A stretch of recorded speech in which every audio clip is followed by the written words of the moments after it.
దేవునమన అందరికీ నా వందములు. ఆదికాండము 1వ అధ్యాయం 1వ వచనం నుండి. ఆదియందు దేవుడు భూమి ఆకాశములను సృజించెను. భూమి నిరాకారముగాను శూన్యముగాను ఉండెను. అది చీకటి అగాధ జలములపైన కమ్మి ఉండెను. దేవుని ఆత్మ జలములపైన అల్లాడుచుండెను. దేవుడు వెలుగు కమ్మని పలుకగా వెలుగు కలిగెను. వెలుగు మంచిదైనట్లు దేవుడు చూచెను. దేవుడు వెలుగును చీకటిని వేరుపరచెను. దేవుడు వెలుగునకు పగలనియు చీకటికి రాత్రనియు పేరు పెట్టెను. ఆ సమయమున ఉదయమును కలుగగా ఒక దినమాయెను.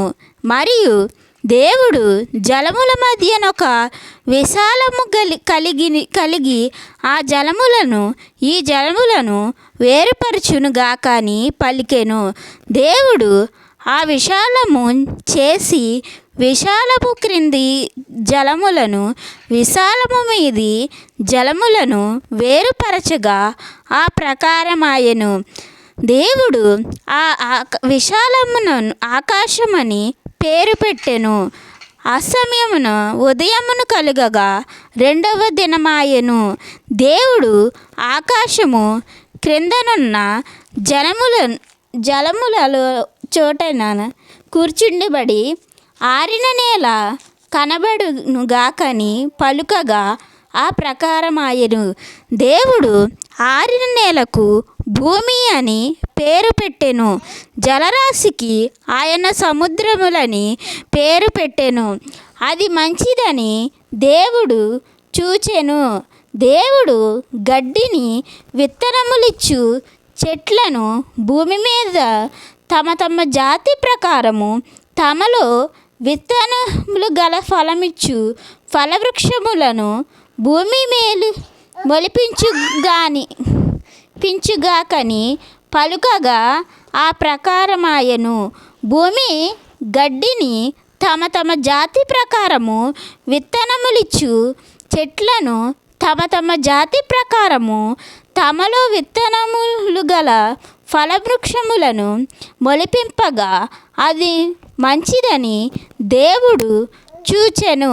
ఆ సమయమున ఉదయమును కలుగగా 3వ దినమాయెను.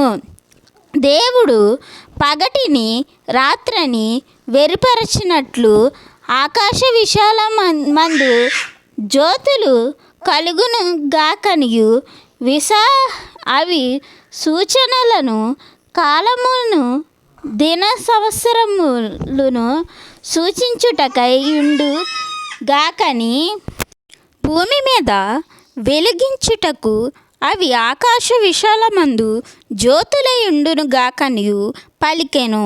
ఆ ప్రకారమాయెను. దేవుడు ఆ 2 గొప్ప జ్యోతులను అనగా పగటిని ఏలుటకు పెద్ద జ్యోతిని రాత్రిని ఏలుటకు చిన్న జ్యోతిని నక్షత్రములను చేసెను.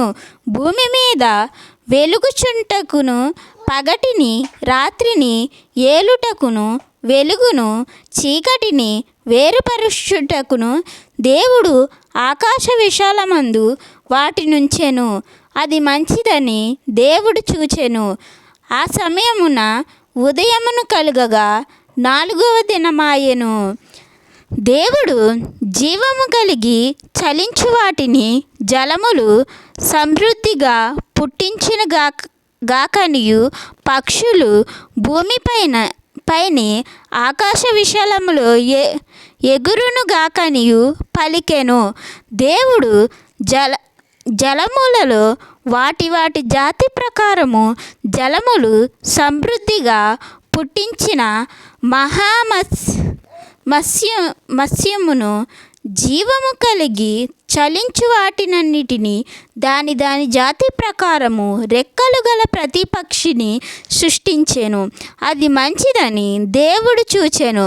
దేవుడు మీరు ఫలించి అభివృద్ధి పొంది సముద్ర జలములలో నిండియుండుడనియు పక్షులు భూమి మీద విస్తరించును గాకనియు వాటిని ఆశీర్వదించెను.